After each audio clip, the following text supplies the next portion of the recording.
എല്ലാവർക്കും നമസ്കാരം. ഈ ഇടയ്ക്ക് വന്ന ഇമിഗ്രേഷൻ വൈറ്റ് പേപ്പറിനെ പറ്റിയുള്ള ഒരു ചെറിയ വീഡിയോ ആണ് കേട്ടോ. അത് നമ്മളെല്ലാവരും കൂടുതൽ തിങ്കിങ് ആയിട്ടുള്ളത് ഈ ILRന്റെ കാലാവധി മുന്നോട്ട് നീക്കുമോ, 10 വർഷമാക്കുമോ എന്നതിനെ പറ്റിയാണ്. പക്ഷെ ഇതുവരെ പാനിക്കാവേണ്ട സിറ്റുവേഷൻ ഒന്നും ആയിട്ടില്ല എന്നുള്ളത് ഒന്നും കൂടെ ഓർമ്മിപ്പിക്കട്ടെ. കാരണം ഇതൊരു നിയമമായിട്ട് ഇതുവരെ വന്നിട്ടില്ല. ഇനി വരണമെന്നുണ്ടെങ്കിൽ പാർലമെന്റിൽ ഇനി ഒരു ഡിസ്കഷൻ വന്ന് അതിലൊരു ഭൂരിഭാഗം വോട്ടിംഗ് കിട്ടിയാൽ മാത്രമേ അവരത് നിയമമാക്കുന്നതിനെ പറ്റി ആലോചിക്കുകയുള്ളൂ.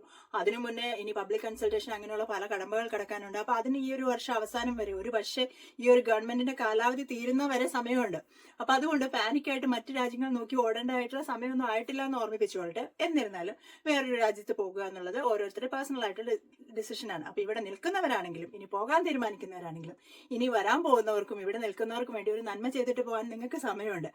അപ്പോൾ അതിനുവേണ്ടി നമ്മൾ ചെയ്യേണ്ടത് നമ്മുടെ വോയിസ് കൗണ്ട് ചെയ്യപ്പെടുക എന്നുള്ളതാണ്.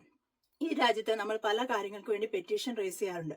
അതെല്ലാം കൺസിഡർ ചെയ്യാറുണ്ട് എന്നുള്ളതാണ് മുന്നേ ഉള്ള ഒരു നമ്മുടെ ഒരു അനുഭവം എന്ന് പറയുന്നത്. കാരണം കൊറോണ കഴിഞ്ഞ സമയത്ത് ഈ IHS സർചാർജ് കീ വർക്കേഴ്സിന് മാറ്റുന്നതിന് വേണ്ടി ഇതുപോലെ ഒരുപാട് പെറ്റീഷൻ ചെല്ലുകയും അതിനെക്കുറിച്ച് ഒരു ഡിബേറ്റ് നടത്തി ഇപ്പൊ നമുക്ക് IHS സർചാർജ് ഇല്ല. അപ്പൊ നമ്മുടെ വോയിസ് കൗണ്ട് ചെയ്യുന്ന ഒരു രാജ്യമാണിത്. അപ്പൊ അതിനു വേണ്ടിയുള്ള, അതായത് ILRന്റെ 10 വർഷം ചുരുക്കുന്നതിന് വേണ്ടിയുള്ള ഒരു പെറ്റീഷന്റെ ലിങ്ക് ഞാൻ ഈ വീഡിയോയുടെ താഴെ കൊടുത്തേക്കാം. തീർച്ചയായിട്ടും എല്ലാവരും അതിൽ വോട്ട് ചെയ്യുക.